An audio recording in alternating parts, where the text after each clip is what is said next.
श्रोतागण, भाई और बहनों, मातृशक्ति को नमन। चैनल 24+ न्यूज के खास, विशेष, मनमोहक, हमें प्रसन्नता देने वाला, आनंद देने वाला, वसुधैव कुटुंबकम के बारे में बताने वाला, पंचशील के बारे में बताने वाला, वैश्विक स्तर की समस्या का समाधान देने वाला, व्यक्ति में सुधार करने वाला और सांगोपांग हमें जगत की व्यवस्थाओं के बारे में बताने वाला पुनरुत्थान कार्यक्रम में आपका हार्दिक स्वागत है, अभिनंदन है, सत्कार है। भाई और बहनों, दर्शकगण, श्रोतागण, पुनरुत्थान कार्यक्रम हम प्रतिदिन नए नए विषयों के साथ प्रवेश करते हैं। हर विषय शोध परक बनाया जाता है, हर विषय में ऐसी सामग्री डाली जाती है जिससे कि हर वर्ग के, हर मानसिक स्तर के व्यक्ति को कुछ न कुछ खुराक मिल सके और वह उससे कुछ शिक्षा ग्रहण कर अपने जीवन का जो है वो उद्धार कर सके। इसी क्रम के अंदर आज का हमारा एक बहुत बड़ा दार्शनिक विषय आपके सामने प्रस्तुत कर रहे हैं। आज का विषय है जीव एवं जगत की मीमांसा। दर्शकगण, श्रोतागण, भाई और बहनों, बहुत ही सुंदर विषय है। इस विषय के अंदर पूरे विश्व की मीमांसा छिपी हुई है और अगर व्यक्ति इन दो चीजों को अच्छी तरह से समझ लेता है तो वो जन्म से लगा कर मृत्यु तक का जो अवधि होती, जो पीरियड होता है, उसको बड़े बैलेंस्ड वे के अंदर वो जी सकता है और इसमें सारी समस्याओं का समाधान भी है, जीवन की दिशा का निर्देश भी है। सबसे पहले हम जीव और जगत की मीमांसा का अर्थ होता है कि जीव मतलब चेतना, हमारी ये आत्मा, और जगत का मतलब ये सारा यूनिवर्स और ये सृष्टि, ये पृथ्वी, ये हमारा पर्यावरण, और जिस जगत के चराचर जगत में हम जीते हैं उस जगत की मीमांसा करना, मतलब विवेचन करना, उसका एनालिसिस करना, उसका विश्लेषण करना, उसके बारे में जानकारी करना कि आखिर इस जगत का निर्माण किसने किया है और जगत कैसे चलता है, क्योंकि जगत अनादि अनंत काल से चल रहा है। जगत इटर्नल है, जगत पास्ट में था, वर्तमान में है और भविष्य के अंदर रहेगा। ऐसी इटर्नल वस्तु हमारी जगत है और हमारी आत्मा भी इटर्नल है। आत्मा भी अजर है, अमर है, अविनाशी तत्व है। इसीलिए दोनों तत्व की जानकारी करने का अर्थ हुआ कि हमारा पूरा जीवन जो है हम एक संतुलित रूप से जी सकते हैं। पहले हम जीव की व्याख्या करते हैं। जीव का मतलब चेतन, आत्मा, जिसके अंदर चेतना होती है। असंख्य चेतनामय परमाणुओं के पिंड को जीव कहा जाता है, आत्मा कहा जाता है। आत्मा संवेदनशील होती है, आत्मा सुख दुख की अनुभूति करती है, आत्मा के अंदर जिस शरीर को धारण करती है उसमें ग्रोथ होती है, आत्मा जिस शरीर को धारण करती है उसमें प्रजनन होता है। इस तरह से 9 कैरेक्टरिस्टिक जो है हमारे जो धार्मिक ग्रंथ हैं उन्होंने आत्मा के बारे में बताई है। और विज्ञान भी, कॉन्शियसनेस कहता है, उन्होंने भी जो है ग्रोथ है और इस लॉन्गिविटी है, इस तरह की 9 जो है संवेदनशीलता है, ये सारी जो है उन्होंने भी 9 तरह की जो है कैरेक्टरिस्टिक बताई गई है। इससे अर्थ होता है कि विज्ञान भी आत्मा को कॉन्शियसनेस के रूप में स्वीकार करता है। आत्मा अजर है, अमर है, अविनाशी है, अनंत ज्ञान वाला है, अनंत दर्शन वाला है, अनंत चेतना वाला है, अनंत शक्ति वाला है और अनंत सुख का भंडार है। हमारी भारतीय संस्कृति के अंदर जो हमारी कार्यशैली है, हमारी जीवन पद्धति है, उसको 4 भागों के अंदर बांटा गया है। काम, अर्थ, धर्म और मोक्ष। काम और अर्थ से हमारा ये लौकिक जगत चलता है और धर्म एक ब्रिज है जो कि काम, अर्थ और हमारी सिद्धि है, मोक्ष है, उसके बीच में ब्रिज का काम करता है। हमारा अंतिम गंतव्य है मोक्ष है। मोक्ष हम क्यों चाहते हैं? क्योंकि वहां पर इटर्नल सुख है, वहां पर शाश्वत सुख है और वहां पर ऐसा सुख है कि दुख के बाद जो सुख हमें इस जीवन में मिलता है और सुख और दुख की चेन हमारे जीवन में मिलती है, वहां पर प्योरली सुखी है, वह दुख नाम की कोई चीज नहीं है। इसीलिए हम उसको चाहते हैं, इसीलिए उसको गंतव्य कहा गया है, इसीलिए उसको सिद्धि कहा गया है, इसीलिए उसको अंतिम मंजिल कहा गया है, इसीलिए उसको लक्ष्य कहा गया है। तो भाई और बहनों, चेतना जो है वह, जो हर चेतनाशील प्राणी जो है वह संवेदना करता है, सुख दुख की अनुभूति करता है और उसका विरुद्ध जो जड़ होता है उसमें संवेदना नहीं होती है, उसमें सुख दुख की अनुभूति नहीं होती है, और वह जड़ अवस्था में होता है। जड़ अवस्था का अर्थ ये होता है पौद्गलिक अवस्था का जो लक्षण है, जिसमें वर्ण होता है, गंध होता है, रस होता है, स्पर्श होता है, जो गलन मिलन धर्माद है, वो टूटते हैं, जुड़ते हैं, फिर अलग होते हैं, टूटते हैं, जुड़ते हैं। उसी से सारी सृष्टि बनी है, मकान बने हमारे, सड़कें बनी है, ट्रेन बनी है, और जितनी जितनी चीजें हमारी जो लौकिक जगत में हमें दिखाई देती है, सारी उन परमाणुओं से, पुद्गलों से जो है आपस के अंदर जुड़ करके, जड़ पदार्थ से जुड़ करके वो बनी हुई है। तो ये चेतन तत्व है। ये चेतन तत्व जो है शरीर धारण करता है। शरीर क्यों धारण करता है?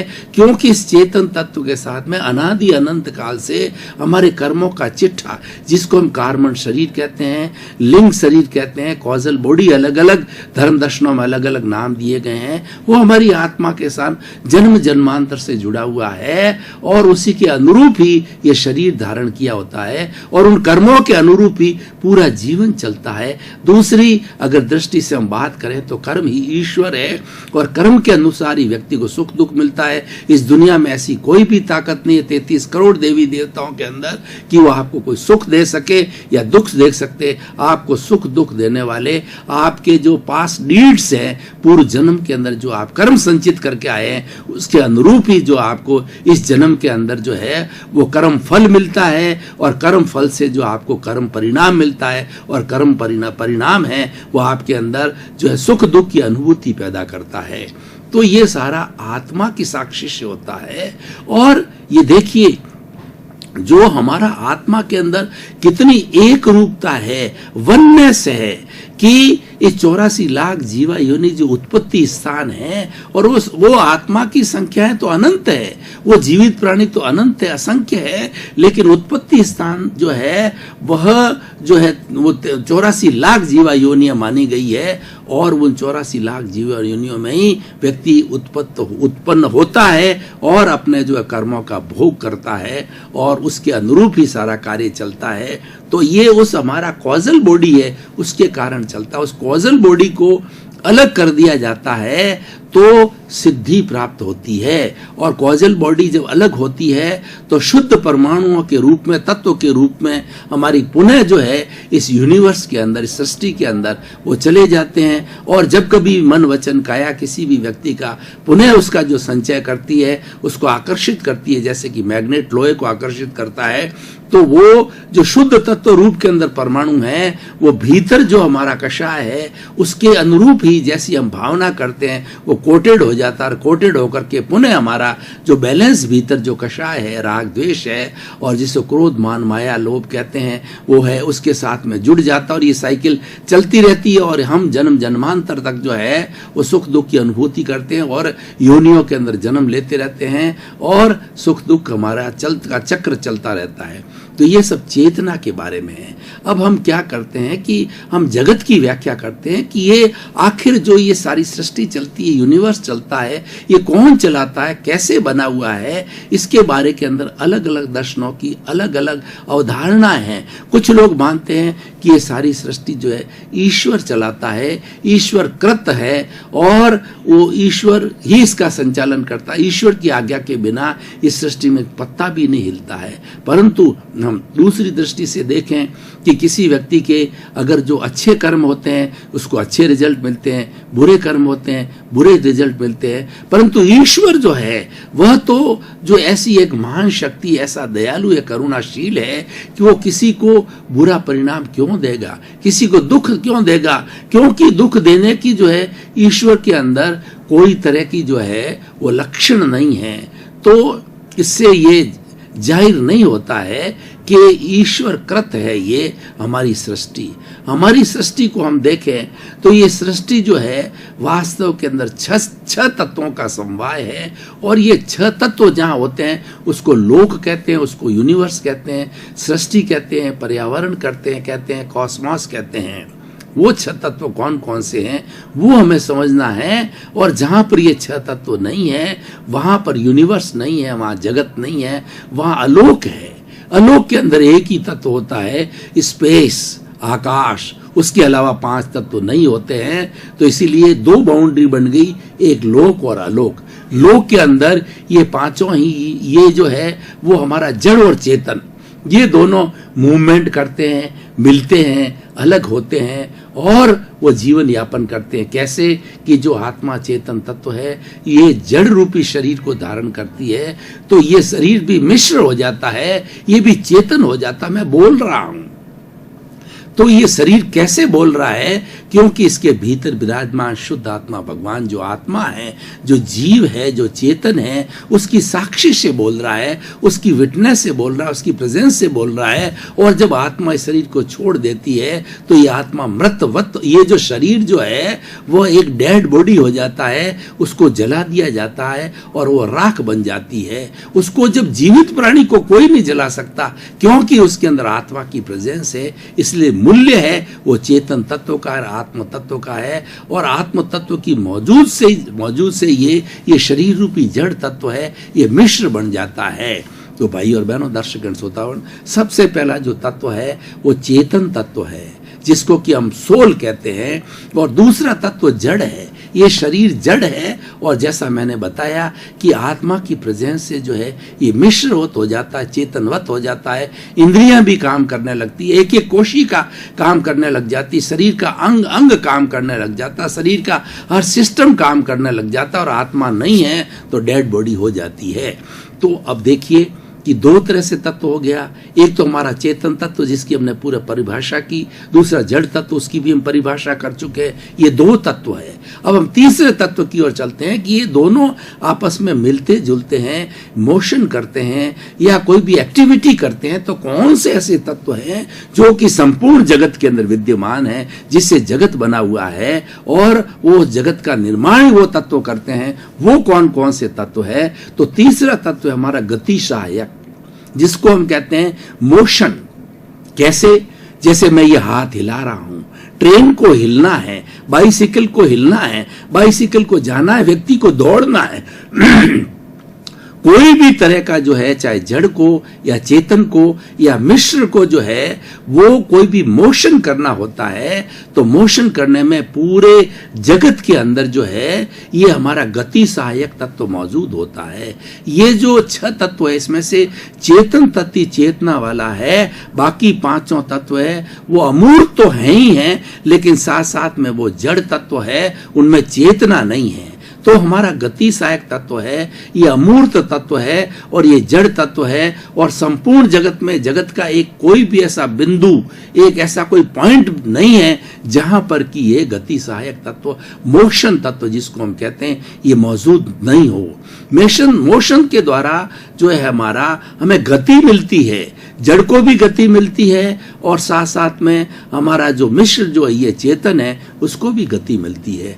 तो ये हो गया मोशन, गति सहायक तत्व। अब देखिए ट्रेन चल रही है, मोटरसाइकिल चल रही है, व्यक्ति भाग रहा है, कोई भी चीज मूवमेंट में है, कोई भी चीज जो मोशन के अंदर है और उस चीज को रोकना है या रुकना चाहती है, तो उस वक्त के अंदर पूरे जगत के अंदर जो है ये स्थिति सहायक, जिसको रेस्ट कहा जाता है, स्थिति से सहायक तत्व जो है ये मौजूद होता है। और जो ही आपने डिमांड किया, जो ही चाहा कि मुझे रुकना है, जो ही ट्रेन ने चाहा, जो ही मोटरसाइकिल ने उसको जो है वो उसकी सहायता मांगी, तो उदासीन भाव से ये सारे चारों तत्व जो उसके सहयोगी है, जड़ और चेतन के, उदासीन भाव से जब उसकी डिमांड की जाती है तुरंत हाजिर हो जाते हैं विदाउट एनी डिले।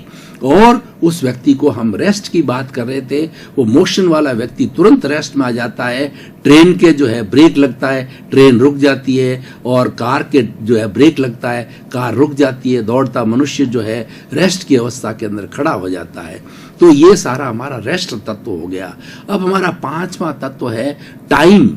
ये सारे तत्वों को विज्ञान ने माना है, और टाइम को माना है, मोशन को माना है, रेस्ट को माना है, कॉन्शियसनेस को माना है, और हमारे मैटर पुद्गल को माना है, और जड़ तत्व को माना है। तो अब हम बात कर रहे हैं टाइम की। टाइम देखिए, टाइम के बिना हमारे ये संसार नहीं चलता है। इस संसार के अंदर टाइम की छोटी छोटी कई सेकंड होती है, फिर मिनट होते हैं, फिर घंटे होते हैं, फिर दिन होता है, फिर उसके बाद सप्ताह होता है, पक्ष होता है, वर्ष होता है, शताब्दियां होती है, अवसर्पिणी काल होता है, उत्सर्पिणी काल पर 20 करोड़ सागर का पूरा काल चक्र बनता है। ये हाईएस्ट जो है समय का जो है कैलकुलेशन होती है। ये सब अवगाहना करने वाला शाम के 5 बजे हैं, रात के 12 बजे हैं, 11 बजे है, हमें अपने घर से इतने बजे निकलता है, ये कार्यक्रम इतने बजे आयोजित किया जाना है। ये सारी जो है बात बताने वाला टाइम फैक्टर है, टाइम तत्व है, जो कि संपूर्ण जगत के अंदर व्याप्त है और उसी से ये जगत बना हुआ है। ये अमूर्त है। और अब देखिए उसके बाद में आगे चलते हैं तो हमने क्या बताया, चेतन, जड़, गति सहायक यानी मोशन, स्थिति सहायक यानी रेस्ट, और 5वां हो गया टाइम, और छठा और लास्ट तत्व है कि जिसके अंदर बैठे हैं ये स्पेस कहलाता है, ये आकाश कहलाता है। ये आकाश अवगाहना देता है। जैसे मैं बैठा हूं तो मैंने इतनी जो जगह घेर रखी है वो आकाश तत्व के अंदर जगह घेर रखी है। हर व्यक्ति उस आकाश तत्व के अंदर जगह घेरता है। नदी है, नाले है, पेड़ है, पौधे हैं, हर व्यक्ति जो जड़ और चेतन जो है इस स्पेस के अंदर स्थान घेरता, उसको अवगाहना कहते हैं। और अगर स्पेस ना हो हम आपाधापी करेंगे, एक के ऊपर दूसरा पड़ेगा, दूसरे पे तीसरा पड़ेगा, क्योंकि जगह तो है ही नहीं है। आप उदाहरण के द्वारा अच्छी तरह समझ सकते हैं। ये कमरे के अंदर पहले से ही जो है वो 50 व्यक्ति खड़े हैं और अभी नया खड़ा रहने की कोई जगह नहीं है, और अंदर जो है 10 व्यक्ति और आगे, अब जगह उसमें नहीं है तो वो आपाधापी करेंगे, एक के ऊपर दूसरे पर पड़ेंगे, यानी स्पेस नहीं है, स्पेस पूरा ऑक्यूपाइड है। तो ये सारा जगत जो है 84 लाख जीवा योनि के प्राणियों को और जड़ तत्वों को अवगाहन देने वाला है। तो ये जो है वो हमारा तत्व हो गया स्पेस। तो भाई और बहनों, दर्शक श्रोतागण, ये 6 जो समवाय है, ये 6 का जो समुच्चय है, 6 का जो एक पूरा एक जोड़ा है, क्लस्टर है, वो सारे तत्व मिलकर के जगत को बनाते हैं। कौन कौन से हो गए, चेतन, जड़ और motion, rest, time, space. Time, space, motion, rest, consciousness और मैटर, इन 6 ही तत्वों को विज्ञान ने भी स्वीकार किया है। इसीलिए ये सारा जगत इन 6 से बना हुआ है और विज्ञान सम्मत है। ये 6 तत्व इटर्नल है, शाश्वत है। इसमें से 5 जो है वह जो है एक मूर्त तत्व है, वो पुद्गल है, मैटर है, और आत्मा जो चेतन तत्व है। लेकिन आत्मा, शुद्ध आत्मा भी वो अमूर्त है, शरीर धारण करने के बाद मूर्त हो जाती है क्योंकि पुद्गल से जुड़ जाती है। और बाकी चारों तत्व जो है वो अमूर्त हैं, और उसके साथ साथ के अंदर वो पौद्गलिक भी है, वो अमूर्त होने के साथ साथ के अंदर, लेकिन वो हर जगह व्याप्त है। ये हमारी जगत की व्याख्या है। तो अब क्या होता है, देखिए एक व्यक्ति है, मैं उदाहरण लेता हूं, एक व्यक्ति है, उस व्यक्ति के अंदर उसने 5 जन्म के अंदर अच्छे और बुरे डीड्स किए हैं, उस डीड्स का उसको भुगतान करना होता है। तो भुगतान करने के लिए मन, वचन, काया रूपी शरीर मिलता है। अब मैं शाश्वत सत्य की ओर जाता हूं, जीव और जगत की क्लबिंग की बात करता हूं। शाश्वत सत्य क्या है, यूनिवर्सल तत्व क्या है, सार्वभौम तत्व क्या है, वो ये शाश्वत सत्य ये है कि ये चेतना इटर्नल है, जड़ इटर्नल है। और ये हमें व्यक्ति को जो है ये प्रश्न अपने आप को पूछना है कि मैं कौन हूं। जब व्यक्ति अपने आप को प्रश्न पूछता है कि मैं कौन हूं, चेतन तत्व प्रश्न पूछता है कि मैं कौन हूं, तो उसका जवाब मिलता है कि तुम शुद्ध आत्मा हो, तुम एक प्योर सोल हो। कैसा प्योर सोल, जिसके अंदर अनंत ज्ञान वाला है, अनंत दर्शन वाला है, अनंत शक्ति वाला है, अनंत सुख का धाम है, जिसको कि हम ब्लिश कहते हैं, और ब्लिश हमारी अंतिम मंजिल है। इस तरीके से लक्षण वाला जो है हमारा ये शुद्ध आत्मा भगवान है, और मैं शुद्ध आत्मा हूं। ये एक शाश्वत सत्य हो गया, जिसको कि यूनिवर्सल ट्रुथ कहते हैं, आध्यात्म विज्ञान कहते हैं, अंतिम सच्चाई बोला जाता है। और दूसरा तत्व क्या है कि हम जो है हमने जगत की व्याख्या की है, तो हम जब इस शरीर को धारण करते हैं तो शरीर भुगतान करने के लिए मिला है, और इस शरीर के अंदर एक श्वास की लेने के लिए हम स्वतंत्र नहीं है। ये हम एक पैकिंग लेकर के आते हैं, एक पूरा प्रोग्राम लेकर के आते हैं। जैसे कि कंप्यूटर के अंदर प्रोग्राम डला हुआ होता है तो उसके अनुरूप ही कंप्यूटर चलता है, और उसके अनुरूप ही उसके अंदर नया एडिशन वो कुछ नहीं कर सकता है, क्योंकि चेतना प्राणी ही कोई एडिशन कर सकता है, अल्टरेशन कर सकता है। कंप्यूटर तो जो उसके अंदर फीड किया होता है उसके अनुरूप होता है। ठीक उसी तरीके से हम पूर्व जन्म के अंदर जो कर्मों का अर्जन करके हम लेकर के आए हैं, वो हमारी ये मन वचन काया रूपी जो शरीर है, उस शरीर के माध्यम से भुगतान होता है, सारा एज इट इज होता है, जो कि हम अर्न करने आए हैं। हमारी कोई स्वतंत्रता नहीं है, एक श्वास लेने की भी स्वतंत्रता नहीं है।